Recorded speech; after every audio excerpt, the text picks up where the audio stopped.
right now, listen carefully. The island of Oahu is being attacked by enemy planes. The center of this attack is Pearl Harbor. We are under attack. I remember exactly where I was.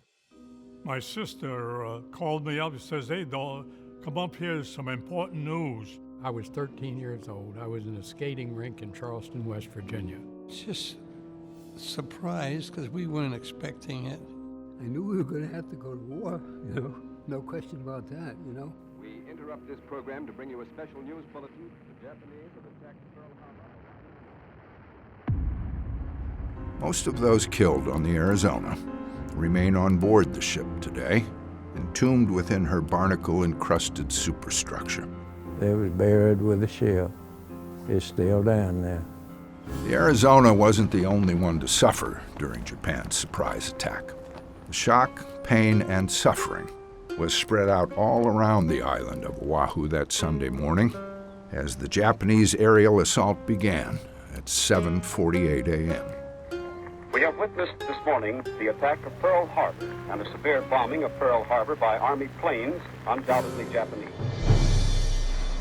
In all, some 350 Japanese torpedo planes, dive bombers, fighters, and other aircraft attacked Oahu in two separate waves on December 7th. Japan's onslaught that Sunday lasted less than 2 hours.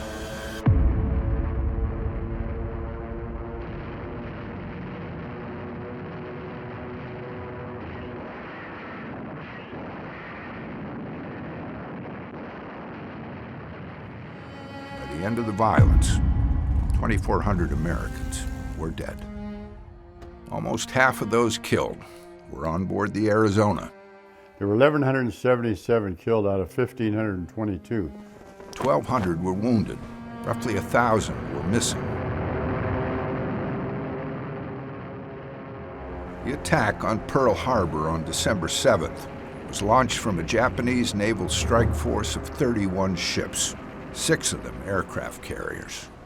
The Armada quietly crossed the western Pacific Ocean and sprang their aerial strike force just 230 miles north of Oahu. The initial wave of attacking planes homed in on their targets by following the signal of a Honolulu radio station playing Hawaiian music.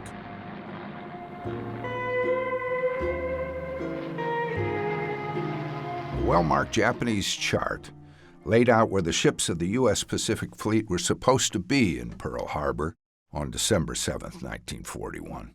Aerial photos taken during the attack didn't exactly correspond to the information on the map, but in the end, it was close enough. The American battleships' priority targets were grouped tightly together off Ford Island. They were within eyesight of Ford's control tower, under construction on December 7, 1941, and still very much a part of Pearl Harbor's historic landscape today. Over the decades, since its dedication on September 2, 1949, the National Cemetery of the Pacific on Oahu has drawn tens of thousands of people. Buried here are many soldiers, sailors, and Marines who died during the nearby Pearl Harbor attack on December 7th. Better known as the Punch Bowl because it is set in a roundish extinct volcano, the site has drawn many Pearl survivors and veterans over the decades. After the initial attacks in 1941, the dead were buried at temporary military cemeteries, some near the beach. Today, 13,000 World War II veterans are buried in the Punch Bowl, alongside veterans from other conflicts.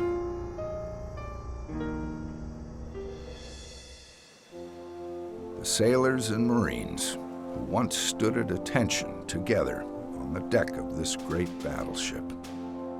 Today we try our best to see them as they were in their youth, full of optimism, aspirations, and dreams.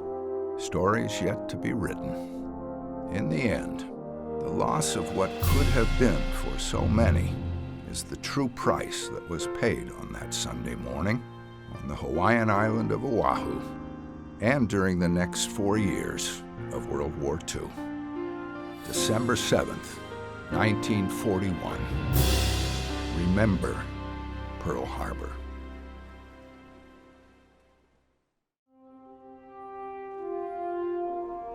The Missouri herself is docked in Pearl Harbor, within a ship's length of the Arizona Memorial.